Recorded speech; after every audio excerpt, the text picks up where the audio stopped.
Right. Welcome everybody. It's a pleasure to have you here again. Today we have Benjamin Blumenthal, who is going to talk to us about environmental policy making with political learning. Just a reminder that the talk is approximately 50 minutes with 10 more minutes for Q&A. We often stay a little bit longer after that to sort of wind down the talk and if anybody has any other questions. And the last thing is on December 2nd, 2 weeks from now, we have um, Ariane Ornaghi from Hertie, who's going to talk to us about the returns to viral media, the case of US campaign contributions. Okay, so without further ado, Benjamin, this is your screen now. Thanks. Thanks for having me. Today I'm going to talk about environmental policy making with political learning. This is my job market paper.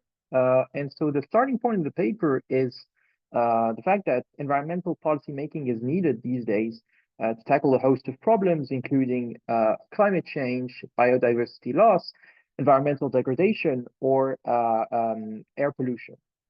So here are just a couple of headlines from one from the New York Times and one from the Guardian that basically tell us. So the one from the New York Times tells us that unsafe air is a problem. It's a problem pretty much everywhere, both rural areas, urban areas, developing countries, developed countries. And the Guardian tells us that the solution to air pollution is political. The second important aspect is that environmental policy making affects more and more politicians' electoral fortunes. And we see more and more politicians whose electoral prospects are affected by policies they've implemented or they've not implemented. So here are just a couple of examples from the recent elections in the UK. And basically, before the general election, Sunak dropped a lot of the green pledges, and some have argued that the green policies, the ditching the green policies, played a role in the Tories' defeat. So my goal in this paper is to offer a model of environmental policy making and electoral accountability and ask a number of questions. So the first one I'm going to ask is really what's the connection between environmental policy making and electoral fortunes? The second one is how and why might re-election incentives lead to policy distortions? And if it can, and I'm going to show that it leads to policy distortions, how can we mitigate them? And I'm also going to be interested in the role of policy uncertainty and policy experimentation in environmental policymaking. A key idea of the model is really that more stringent policies are going to be more effective, but they're also going to be more costly. The example I want you to keep in mind throughout the talk is the following. You're a mayor, big city, and you seek to reduce emissions from car traffic. You can pick one of two options. You can pick a moderate policy, like encouraging the use of public transit, or a more drastic policy, like a low emission zone with substantial entry fees.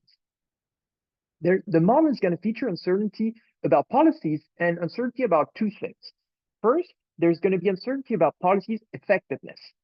Both policies are going to succeed in the mild state of the world, but the moderate policy might fail in the dire state of the world, unlike the drastic policy, which always succeeds. There's also going to be uncertainty about policy's economic costs. I'm going to normalize the cost of the moderate policy to zero, and I'm going to assume that the drastic policy might either entail a high cost or a low cost. There's not going to be any uncertainty about the value of different environmental outcomes for the voter. The voter wants good environmental outcomes, and he'd also prefer it to be with the least cost possible. Now, I'm going to compare games where players can or can't learn about the policy environment by observing policy outcomes. It's basically going to be in an approach that is similar to Hirsch's APSR 2016.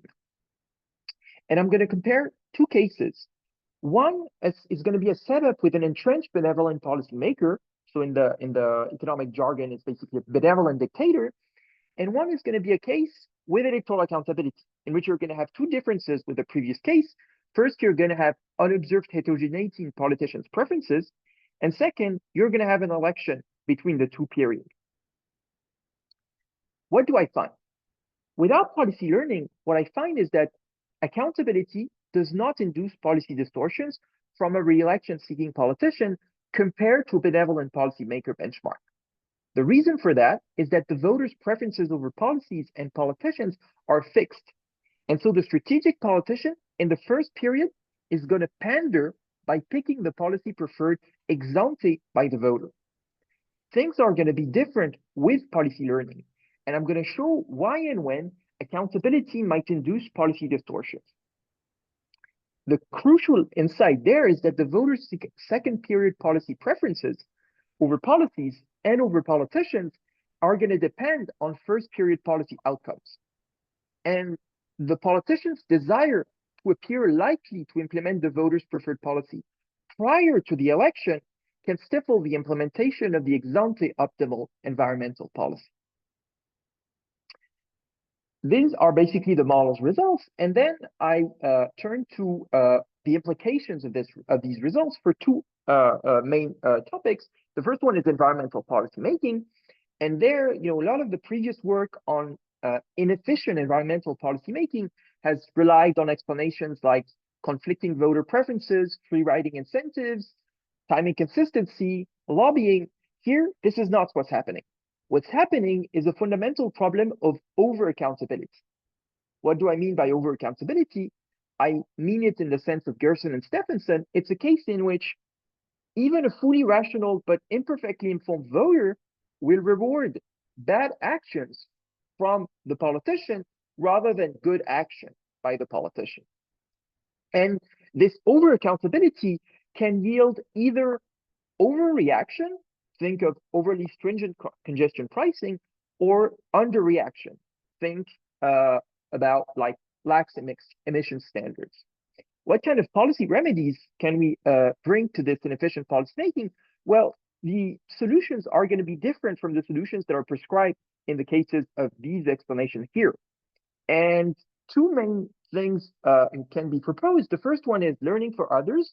So in the environmental policymaking literature, there's a lot of call for experimental governance, where basically you learn for yourself from the past for the future, but also from other cities and other local jurisdiction experience. And that's basically something that could help here. And an important aspect is also a robust robust civil service that can mitigate this problem by providing more information to politicians. I then take off my my political economy of the green transition hat and put back on my electoral accountability hat. And there I focus on a number of implications. Basically, the model that I study is a bit different from standard models of electoral accountability, which allows me to derive a number of interesting implications. So the first is that voters cannot disregard ex ante disliked actions that result in favorable belief updating about incumbent via favorable policy outcomes. And this via favorable policy outcomes is the crucial aspect here. And it's a generalization of Theoron 1999. Theoron 1999 basically is about this first part of the sentence. What I add is this constant static state of the world. And this is what's going to mean that favorable policy outcomes are going to affect endogenously the type of politicians that the voter wants.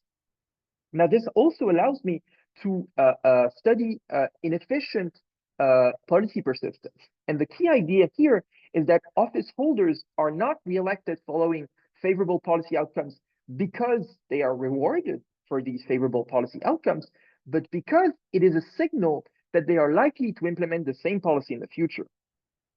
And this explanation for ex ante inefficient policy persistence, where the politician will pick the policy not that is the most ex ante optimal, the one that is ex ante efficient, but is going to pick the policy that is most likely to yield the re-election, is different from other explanations for inefficient policy persistence, such as the fear of acknowledging mistakes or irreversibility and commitment problem.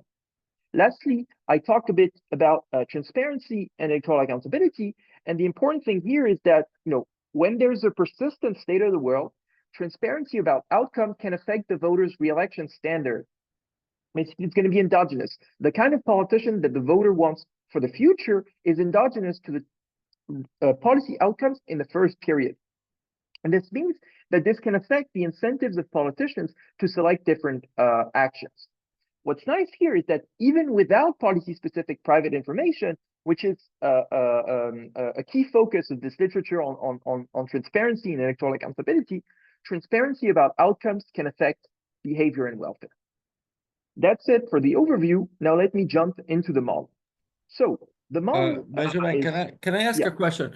What is so specific about environmental policies in your model? Because it seems to me that the story that you're telling is equally valid for anything that may have policies that have uncertain outcomes for the future, have uncertain costs, and so on. I can think of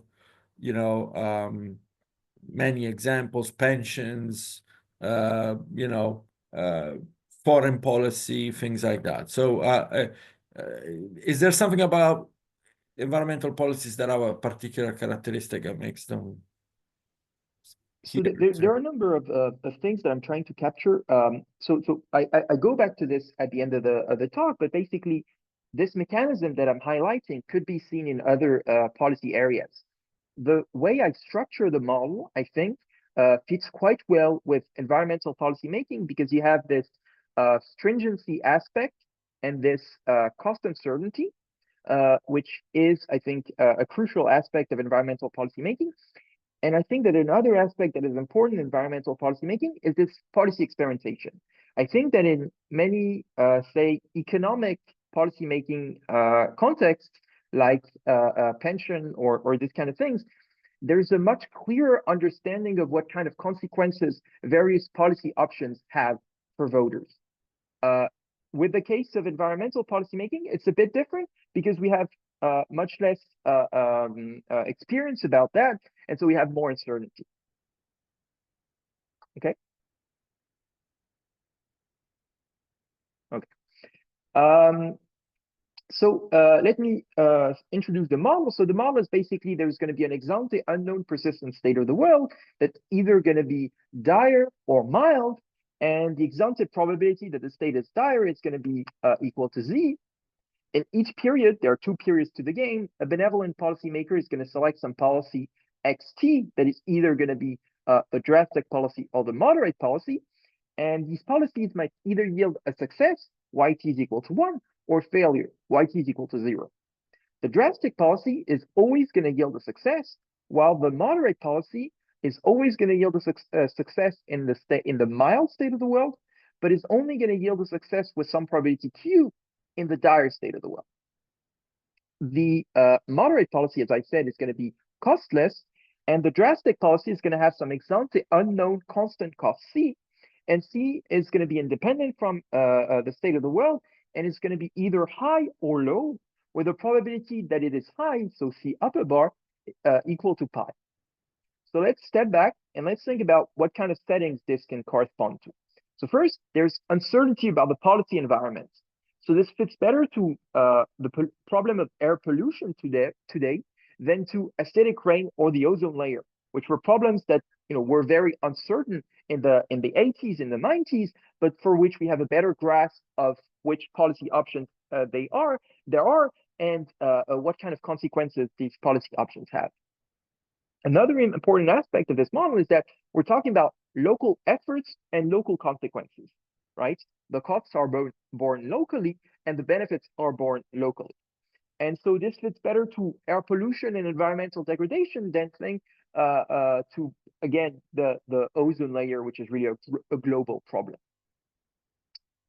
The per period payoff of the voter is going to be yt minus a cost, if there is some cost. And the benevolent policymaker is going to be forward-looking and maximize the voter's welfare at each point at which he must select a policy without discounting. I'm going to make some parametric assumptions to capture the cost-effectiveness trade-off. The first one is that if the drastic policy has a high cost, I'm going to assume that the moderate policy is better. Okay. This means that if I realize that the drastic policy is too costly, I want to switch to the moderate policy. And I'm going to assume that this is the case by assuming that Q is greater than 1 minus C upper bar. I'm also going to assume that if I don't know the cost of the drastic policy, then I prefer the drastic policy over the moderate policy. okay? And this is going to be 1 minus the expected value of the cost greater than Q. Again, this is a model about mild mismatch costs because there's no catastrophic outcome if we have a bad environmental outcome. We just get zero. And so this fits, again, better to environmental degradation or air pollution rather than to existential risks. With full information, so if you knew exactly the state of the world and if you knew the cost of the policy, the drastic policy would be optimal when it entails a low cost and when the state of the world is dire. Otherwise, the moderate policy is optimal. Okay? In terms of timing, this is the timing of the game. First, nature draws the state of the world and the cost, which the benevolent policymaker does not observe. Then the benevolent policymaker selects the first period policy. If there is learning, then the benevolent policymaker observes the first period outcome and the cost if the drastic policy is implemented. And then in the second period, the benevolent policymaker selects the second period policy. Okay? So let me move to the no policy learning game with a benevolent policymaker. So again, this means that the policymaker does not observe the policy outcome about the first period between the first and the second period. What does that mean? It means that beliefs in the second period are going to be the same ones as those in period one. And so the benevolent policymakers' decisions in period one and in period two are going to be the same. What I'm going to do is simply compare the expected utility from the drastic policy and the moderate policy, and this is going to be that. So basically, the expected payoff from implementing the drastic policy in a single period is 1 minus the expected value of the cost, right? Because with probability 1, there's a success of the environmental outcome, but you pay the cost in every period. By contrast, the expected payoff from implementing the moderate policy in a single period is this thing here. With probability 1 minus z, we are in the mild state of the world, and so there's a success, always. And with probability z, we are in the dire state of the world, and it succeeds only with probability q. Remember, there are no costs to the moderate policy. Comparing these two things and putting this together and denoting by xtb the optimal policy for the benevolent policymaker, we get that if z is sufficiently high, if z is greater than the expected value of the cost over 1 minus q, the drastic policy is optimal. If z is low enough, if z is lower than the expected value of the cost over 1 minus q, the moderate policy is optimal. When there is policy learning, things are going to be different.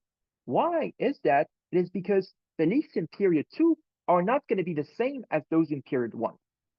And you're going to have 4 possible policy choice, policy outcome pairs in period 1. The first possibility is that you're going to observe an adverse policy outcome. What is an adverse policy outcome? It's basically bad news about the policy. Think about a drastic policy and the high cost. You've learned that the drastic policy is high cost, that is bad. Your outlook about the drastic policy is worse today than it was yesterday.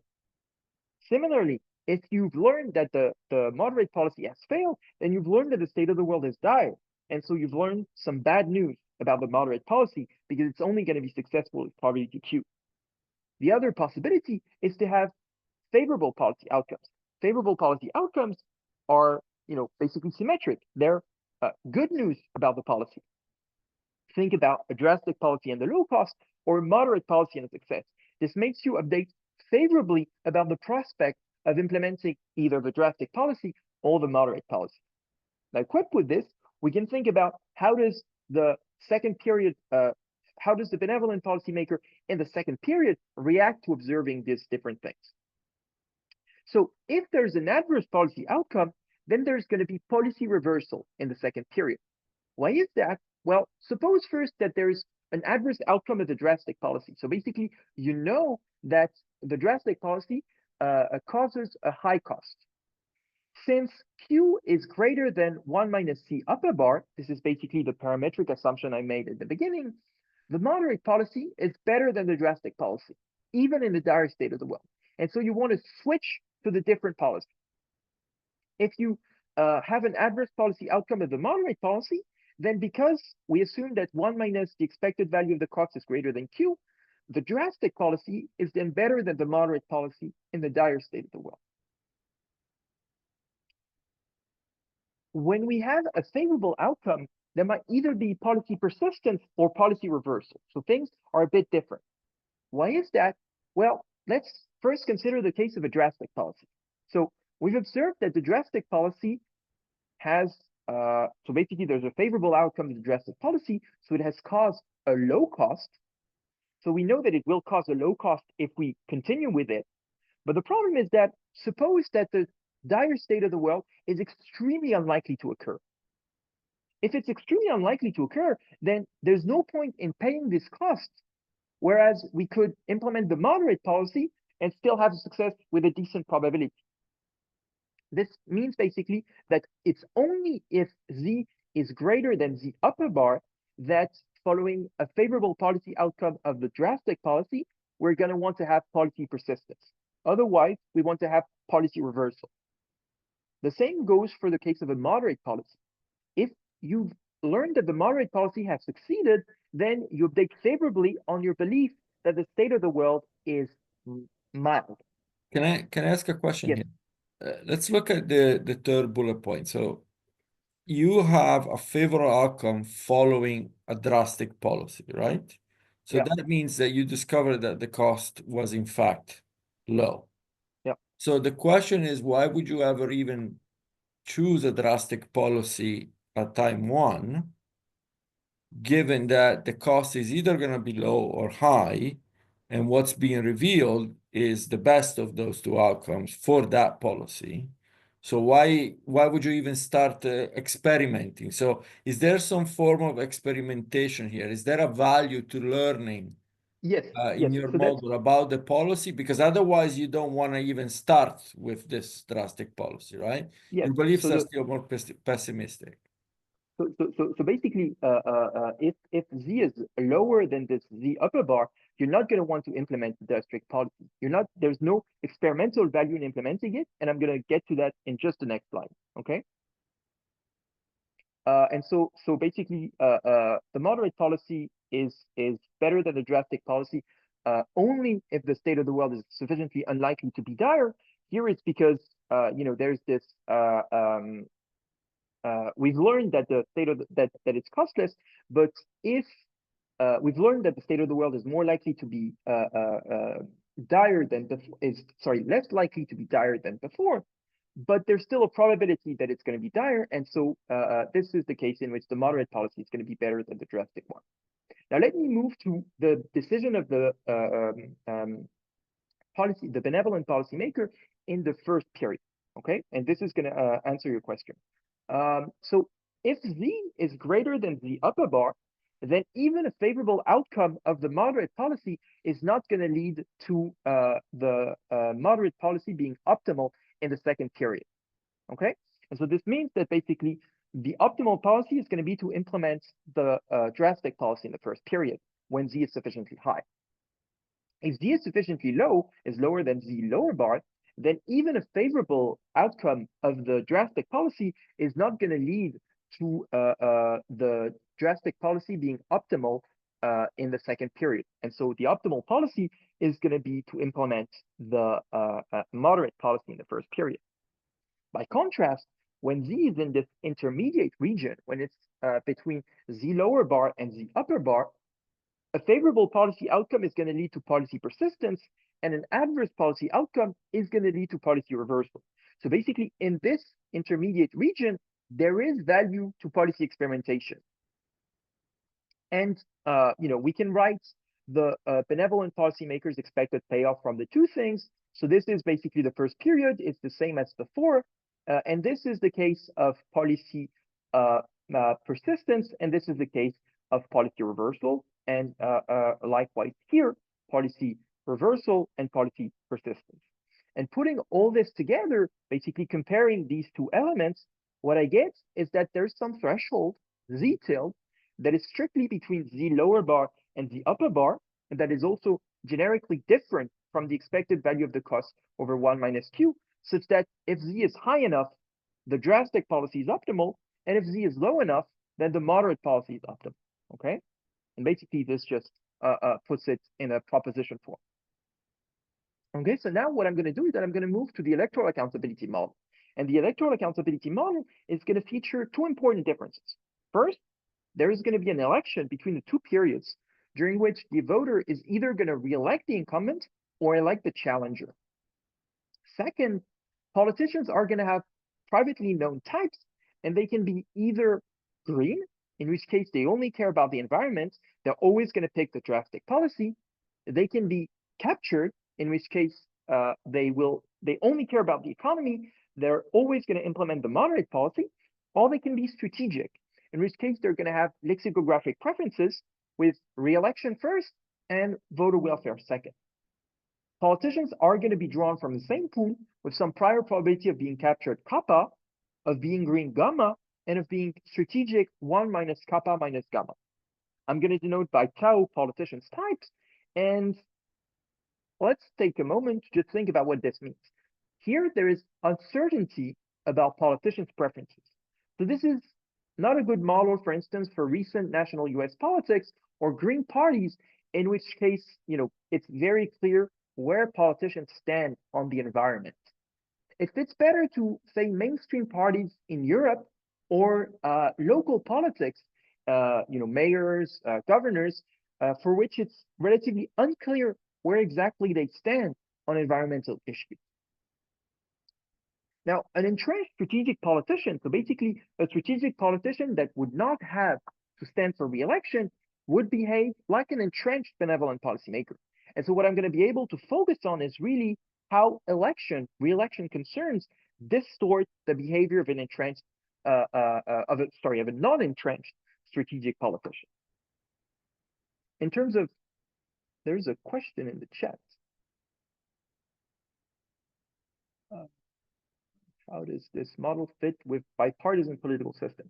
So it's a model in which the benevolent, in which the policymaker decides alone. So you should think of it as, alone or with their own majority. But it's really about a single power structure, united authority or united. So if you think about the U.S., it's a model that talks about governor that has state legislature of the same party, and not a case in which there's opposition between the two. Okay, and I'm not sure. Okay, so in terms of timing, just a second. Yeah. Just to say to everyone that if they have a question, because you're presenting, it's not easy for you to see the chat. Perhaps it's best if people just unmute themselves and ask you directly. Now, I think that would make it easier. Thank you. Okay, so the timing of the electoral accountability model is the following. First, nature is going to draw the politician's type, which is their private information, the state of the world, and the costs, which they do not observe. Then the incumbent politician selects the first period policy. If there is learning, all players observe the first period policy outcome, and they also observe the cost if the drastic policy was implemented. Then there is an election, and after the election, the winner selects the second period policy. Solution concept is extremely standard, perfect Bayesian equilibrium. And now I'm going to start with the case of no policy learning. Okay? So again, if there is no policy learning, here it's with electoral accountability, it means that preferences over policies are going to be the same in period 1 and in period 2. We can use the result from the benevolent policymaker benchmark that tell us that if Z is sufficiently high, then the voter prefers the drastic policy, and if Z is sufficiently low, then the voter prefers the moderate policy. Now, in period 2, a strategic office holder is going to implement the voter's preferred policy, because in period 2, there are no re-election concerns. This means that if Z is greater than this threshold, the expected value of the cost over 1 minus Q, the voter is going to seek to avoid a captured office holder in period 2. Why is that? It is because if Z is sufficiently high, the voter wants to see the drastic policy being implemented. A strategic office holder and a green office holder would do that. A captured office holder wouldn't. He would implement the moderate policy, hence the desire to avoid it. By contrast, if Z is sufficiently low, the voter is going to seek to avoid a green office holder in period 2. Why is that? It's because if Z is sufficiently low, then the voter wants to have the moderate policy be implemented. The green office holder would implement the drastic policy. The two other types would implement the moderate policy. So the goal for the politician, for the strategic incumbent in the first period, is going to be to signal that he is not the undesired type. So if Z is low enough, it's going to be to signal that he is not a green type. And if Z is high enough, it's going to be to signal that he is not a captured type. Okay? How is he going to do that? Well, he's going to do that by implementing the moderate policy if Z is low enough, and by implementing the drastic policy if Z is high enough. And basically denoting by X1 star the equilibrium policy choice of a strategic incumbent in the first period, I get that if Z is high enough, the drastic policy is implemented by the strategic incumbent in the first period, and he is re-elected. And if Z is low enough, then he implements the moderate policy, and he is re-elected. Now, what we can do is compare that to the case of a benevolent policymaker. And what we find is that, if Z is high enough, then X1 star is equal to X1B is equal to D. So basically, they have the same behavior. And if Z is low enough, the same goes. They have the same behavior, but there the policy is the moderate one. So basically, what that means is that without policy learning, electoral accountability does not harm the voter here. Why is that? It is because in this particular case, without policy learning, the voter only observes one thing, which is the incumbent's first period policy choice before the election. And so the strategic incumbent's policy choice is only going to have a signaling motive to not be seen as the type which the voter does not want to have in office for the second period. And this is going to align with the optimal behavior of a benevolent policymaker. Things are going to be different with policy learning. Why is that? It is because, once again, since there is policy learning, beliefs about C and about the state of the world are going to be different in period 1 and in period 2. Okay? So a strategic office holder, once again, is going to behave like a benevolent policymaker in period 2. This is because in period 2, there are no re-election concerns. And so there are going to be two possibilities, right? The first one is, suppose there's an adverse outcome, okay, in the first period. Then if there's an adverse outcome of the drastic policy, the voter, what does he want? The voter, what does she want? She wants to avoid a drastic policy again. How does she do that? Well, she wants to ensure that she does not have a green office holder in period 2. That's basically going to be her goal. By contrast, if there is an adverse outcome of the moderate policy, the voter, she wants to avoid having the moderate policy again. She wants to have the drastic policy. And so how does she do that? She's going to do that by avoiding a captured office holder in period 2. This basically follows from the same intuition that we had about adverse outcomes and favorable outcomes in the case of benevolent policymaker. Now, following a favorable outcome of the drastic policy, things are going to be, again, as before. So basically, the voter, she's going to want to avoid a captured office holder in period 2, only if the state of the world is sufficiently likely to be dire, so if D is sufficiently high. Otherwise, she wants to avoid a green office holder. And if you have a favorable outcome of the moderate policy, the voter is going to want to avoid a green office holder in period 2, only if the state of the world is sufficiently unlikely to be dire. So if Z is sufficiently low. Now, putting all this together, the key point that I want you to keep in mind is really that the voter's desire for policy persistence or policy reversal is going to affect which type of politicians she wants for period 2. Sometimes she was going to want to avoid a green type. Sometimes she's going to want to avoid a captured type. And this is what's going to drive the results here. Now, let's look at the behavior of the strategic incumbent in the first period. Now, obviously, a strategic incumbent isn't going to pick a policy which can't lead to his re-election. So if Z is sufficiently low, then even if the cost is revealed to be low, the voter is going to want to have the moderate policy again. And so the strategic incumbent better implement the moderate policy in the first period. If Z is sufficiently high, then even following a success of the moderate policy, the voter will want to have the drastic policy in the second period. And so the optimal policy for the strategic incumbent is going to be to implement the drastic policy. Things are different when Z is in this intermediate region, because in that case, both the moderate policy and the drastic policy can result in re-election. Okay? So if the drastic policy is implemented, then the incumbent is re-elected if there's a low cost, and he's voted out if there's a high cost.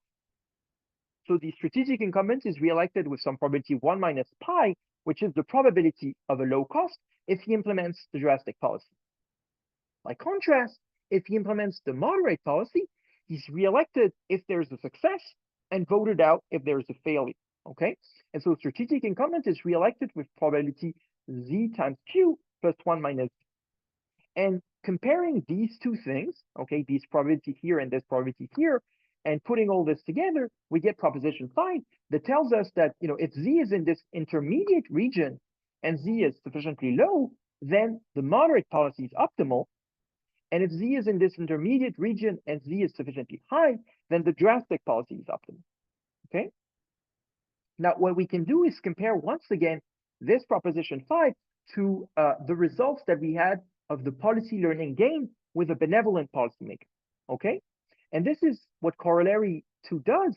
And corollary 2 says basically that if Z is in this intermediate region and either Z is between Z tilde and pi over 1 minus Q, or between pi over 1 minus Q and Z tilde, then the equilibrium behavior of a strategic incumbent and the optimal behavior of a benevolent policymaker are going to be different. Okay? And so basically, this is a distortion, this is a policy distortion, and this is an inefficiency for the vote. Now, what's going on there? With policy learning, electoral accountability can harm the voter. How does this happen? The reasoning is in 2 steps. The first step is that an incumbent who implements a policy in period 1 is seen as more likely to implement it again in period 2 than some politician that did not implement the policy in period 1. Now, if Z is in this intermediate region, we know that the incumbent is re-elected following any favorable policy outcome. And so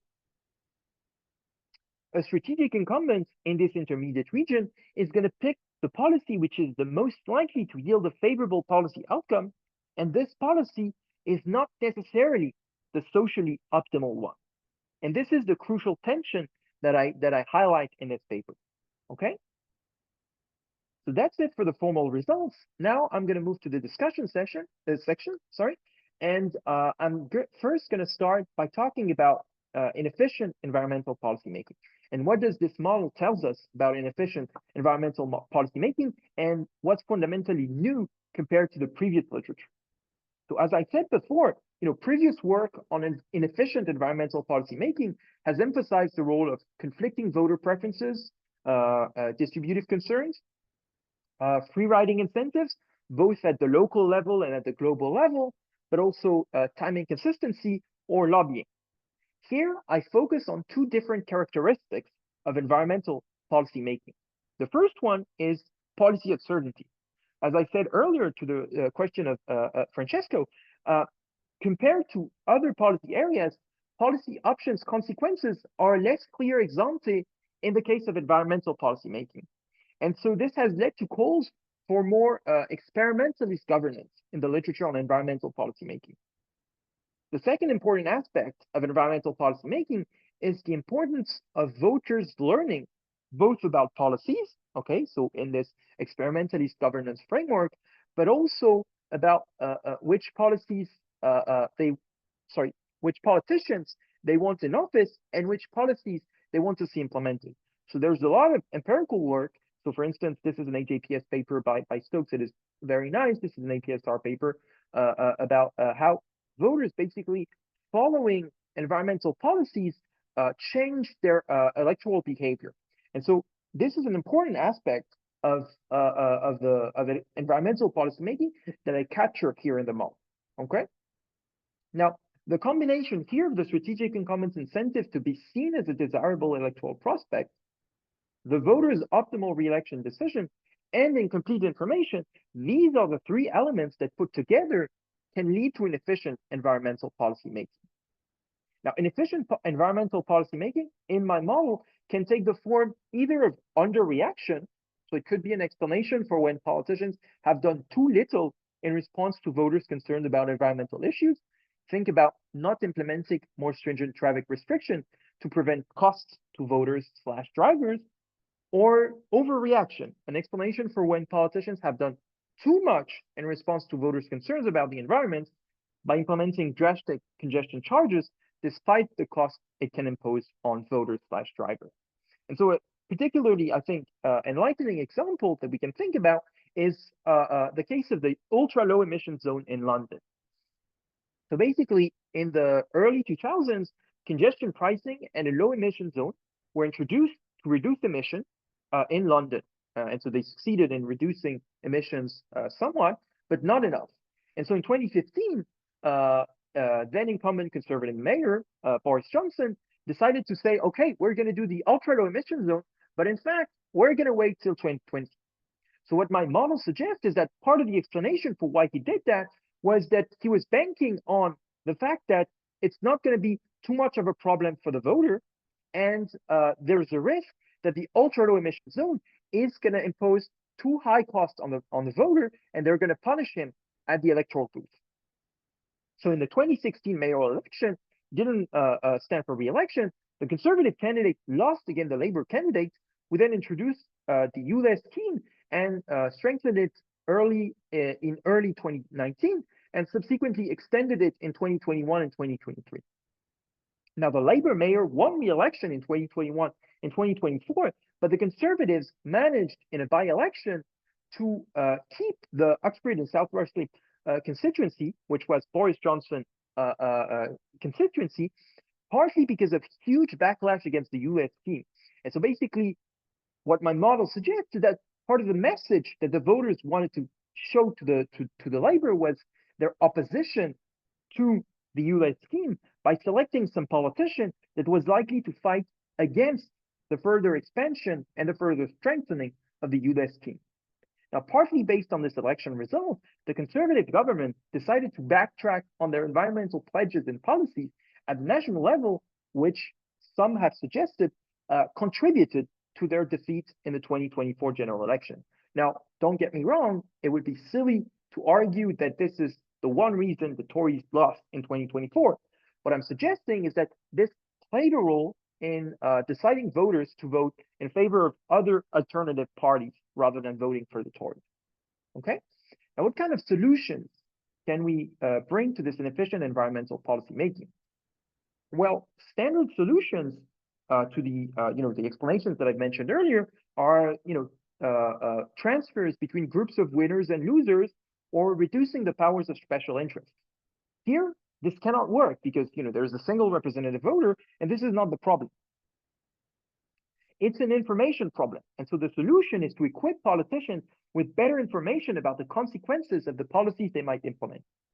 How might we do that?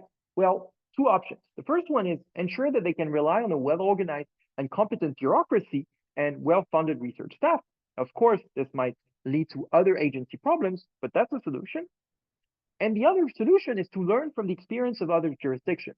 So this is really in line with the call for more experimentalist governance in environmental policy making that you can find, for instance, in Sabel and Victor and Cullen Ward and Victor, which are pretty cool books. Okay.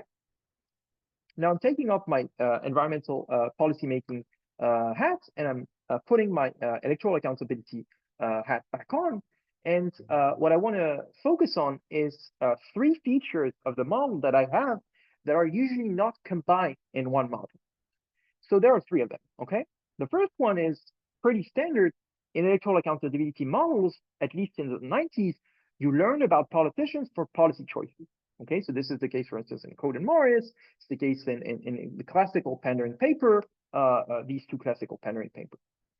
Another important aspect is that you learn about the policy environment from the policy outcome. Now, except these two papers, usually in these papers, there's known ideology of the politician, and there's just learning about the policy environment. Here, I bring these two things together and I have a single unified model. Another nice thing that I have is that I don't have private policy relevant information.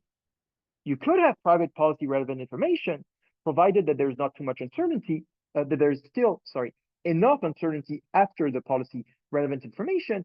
And this is basically another difference to the literature. And putting all this together allows me to derive new insights pertaining to electoral accountability.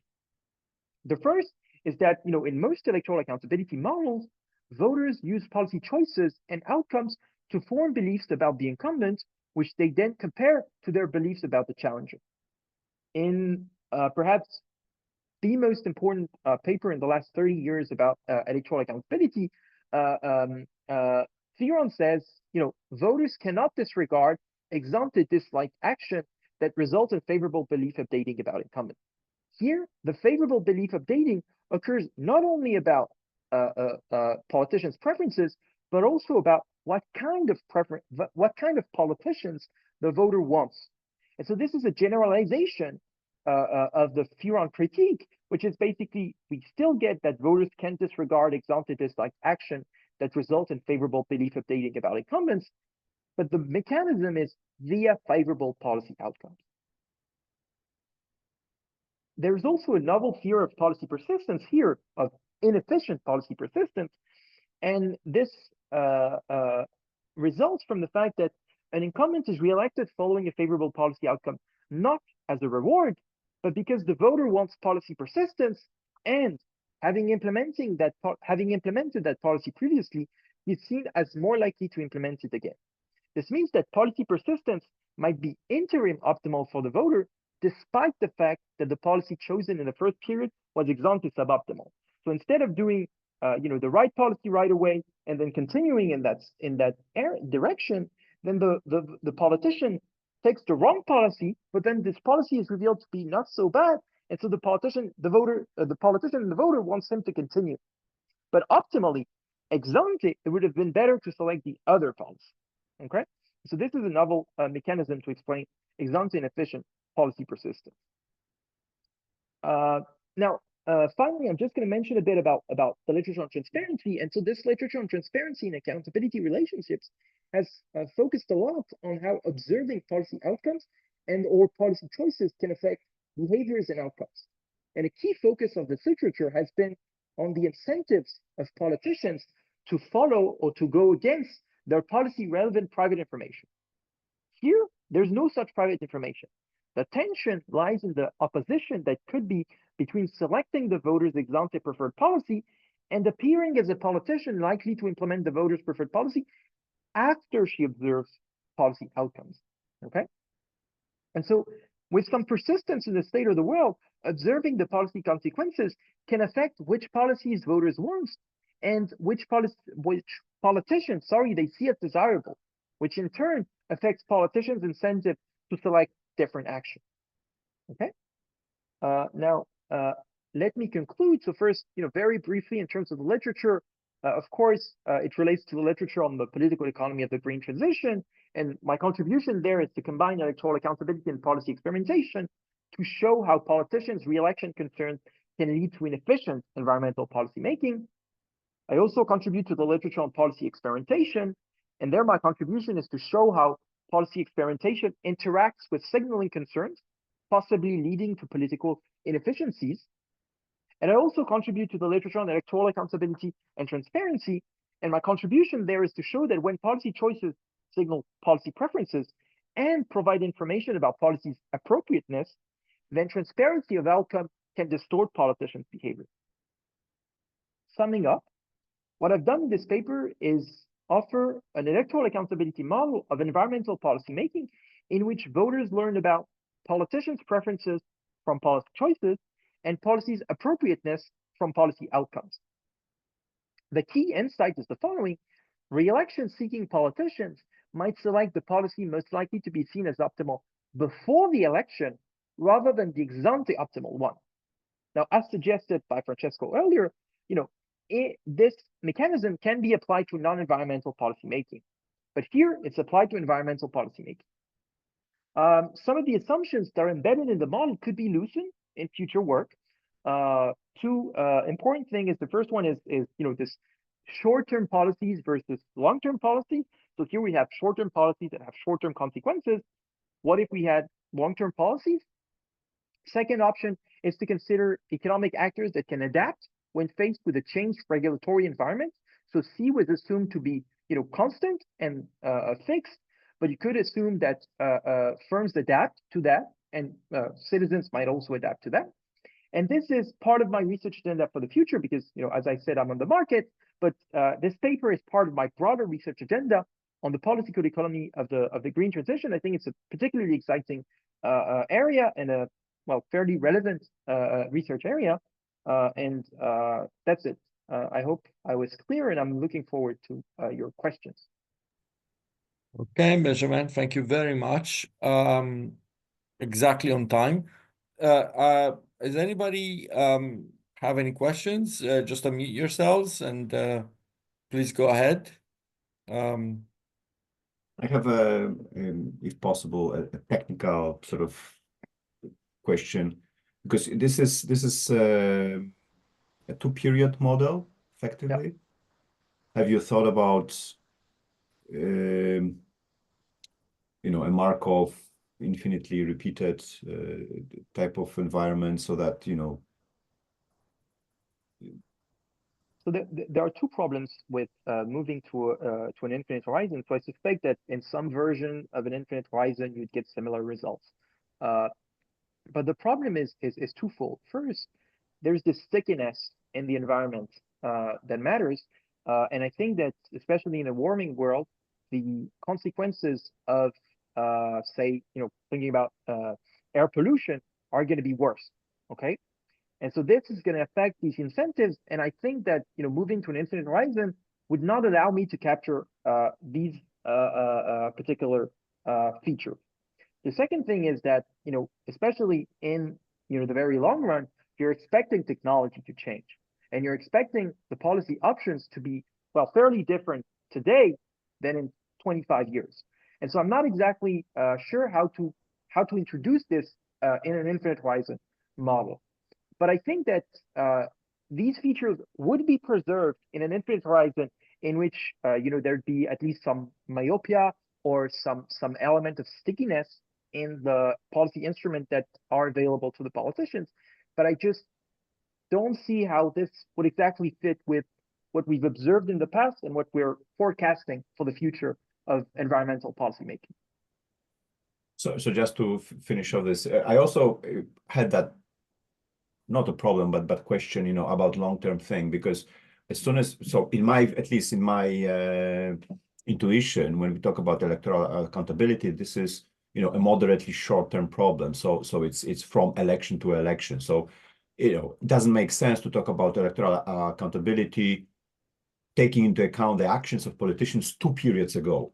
That seems to fade into the history and past and voters. I don't know, maybe that's a wrong assumption, but at least it seems to me as a first approximation, this is right abstract. So yes, there's this short-term things. And that's why it kind of, it made sense in my mind when we talked about local elections and local schemes in cities, for example, that has this electoral accountability element. But as soon as we move, by contrast, thinking about, the long-term global warming, when it seems to be at least, maybe not. Okay, so there's people think that it could be a catastrophic and it could hit our generation, but it doesn't have that immediacy element to that, and that's why it didn't speak that well to me. So, and therefore that has consequences of the whole premise of electoral accountability. If we talk about, for example, 30 years. I agree. This is why I really focused I think my paper speaks more to problems like air pollution, environmental degradation, things that you can see, on the street right now, rather than longer term consequences of climate change. Okay. Is there anybody else who would like to ask a question?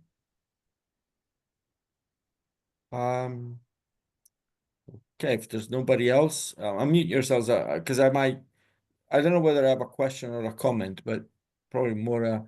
So it is interesting that you do emphasize this thing, that this is about, let's say, micro environmental problems. Let's call them like that, because they, local environmental problems like pollution in London rather than climate change.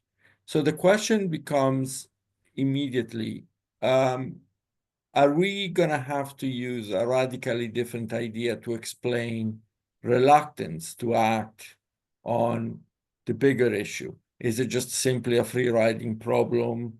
Is it, I mean, I don't, I suppose it's unfair to put you on the spot because you were very careful not to oversell the case for your paper, but is there a sense in which something like this could also be at the bottom of those bigger problems, maybe a slightly modified version of your model, or do you think you need a radically different explanation?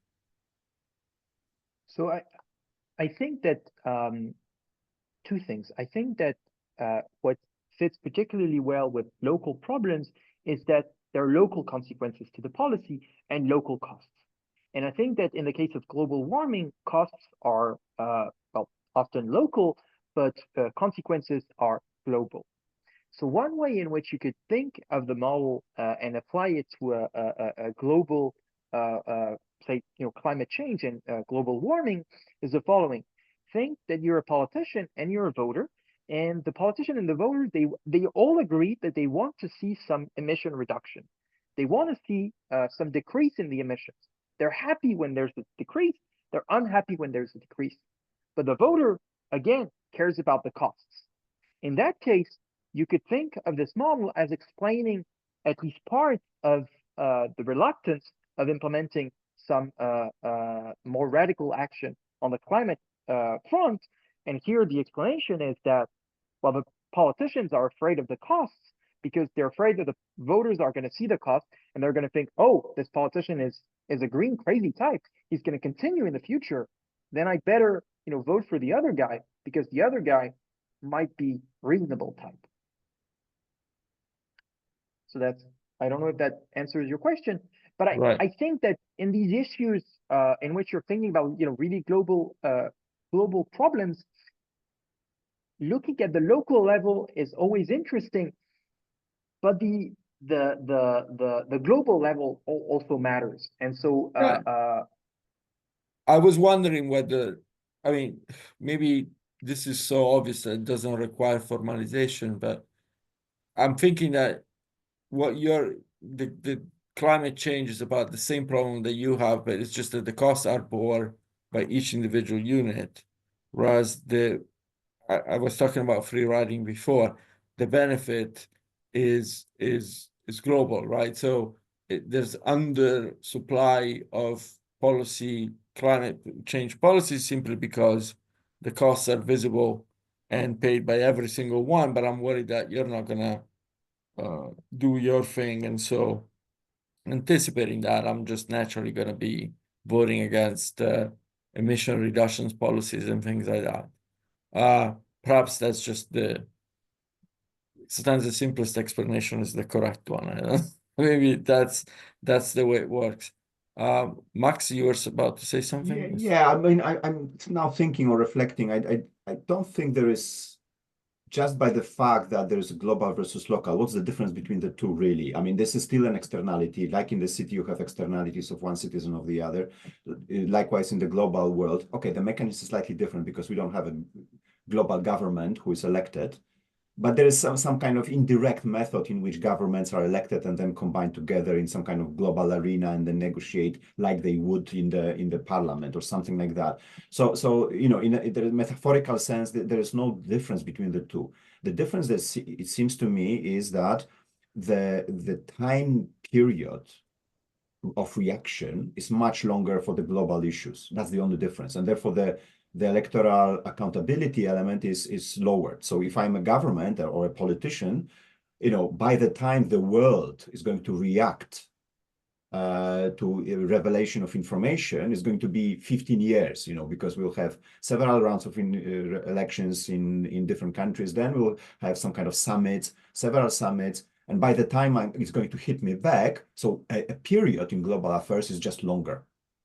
it's 15 years or something. It's while in a local city, that's really one election period. That's the essence of the system. Otherwise, there's no difference in my listening to what you were talking about, Francesco. Okay. I think that's interesting. Sort of two different explanations, which may both be true. I suppose that there isn't a global government, so we have free riding, I suppose, and then there's also a informational.